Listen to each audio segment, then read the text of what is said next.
পূর্ব বাংলার রাজনৈতিক অবস্থার কিছু জ্ঞানমূলক প্রশ্ন আপনি শেয়ার করতে চাই। কোন কোন রাজনৈতিক দলের সমন্বয়ে যুক্তফ্রন্ট গঠিত হয়েছিল? আওয়ামী, মুসলিম লীগ, কৃষক শ্রমিক পার্টি, নেজামী ইসলাম, বামপন্থী, গণপন্থী দল, খেলাফত রব্বানী পার্টি সমন্বয়ে যুক্তফ্রন্ট গঠিত হয়েছিল। কত সালে যুক্তফ্রন্ট গঠিত হয়েছিল? 1953 সালে যুক্তফ্রন্ট গঠিত হয়েছিল। 1954 সালে যুক্তফ্রন্টের নির্বাচন অনুষ্ঠিত হয়েছিল। অনেকে বলে 1954 সালে যুক্তফ্রন্ট গঠিত হয়েছিল, এটা ভুল ধারণা। 1954 সালে আদৌ যুক্তফ্রন্ট গঠিত হলে যুক্তফ্রন্ট গঠিত হয়েছিল 1953 সালে। 1953 সালে যুক্তফ্রন্ট গঠিত হয়েছিল। অনেকে এই প্রশ্নের মধ্যে আনসার করে 1954 সালে যুক্তফ্রন্ট গঠিত হয়েছিল, এটা না। 1953 সালে যুক্তফ্রন্ট গঠিত হয়েছিল।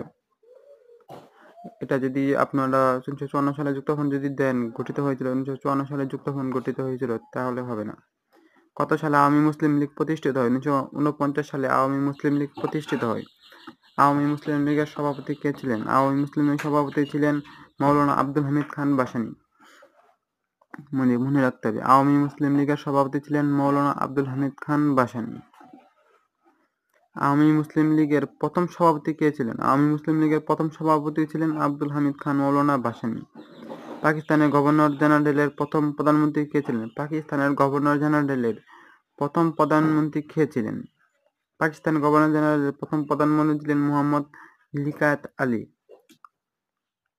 1947 সালে পূর্ব বাংলার প্রথম মুখ্যমন্ত্রী কে ছিলেন? 1947 সালে পূর্ব বাংলার প্রথম মুখ্যমন্ত্রী ছিলেন খাজা নাজিমুদ্দিন। 1947 সালে যখন দেশ বিভাগ হয়েছিল তখন মুখ্যমন্ত্রী ছিলেন খাজা নাজিমুদ্দিন। এরপর আসা যাক উর্দু এবং উর্দুই হবে পাকিস্তানের একমাত্র রাষ্ট্রভাষা, উক্তিটি কার? আমরা অনেকে শুনেছি 1947 সালে দেশ বিভাগের হওয়ার পরে 1952 সালে যখন রাষ্ট্রভাষা নিয়ে মানুষের মধ্যে পাকিস্তান আর ভারতের সাথে পূর্ব পাকিস্তান আর পশ্চিম পাকিস্তানের সাথে যে একটা দ্বন্দ্ব সৃষ্টি হয়েছিল, পূর্ব পাকিস্তান বাংলা ভাষা চায়, পশ্চিম পাকিস্তান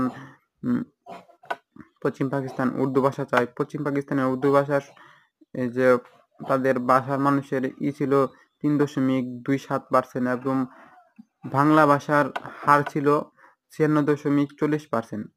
এখন আপনারা বুঝেন, যদি উর্দু ভাষা যে এত কম হওয়ার কারণে তারা উর্দুকে পাকিস্তানের বাংলার একমাত্র রাষ্ট্রভাষা করতে ছিল, তার পাকিস্তানের রাষ্ট্রভাষা করবেই, তার সাথে সাথে বাংলার রাষ্ট্রভাষা করবে। দেখেন তারা কি নির্যাতন করতো বাঙালির উপর।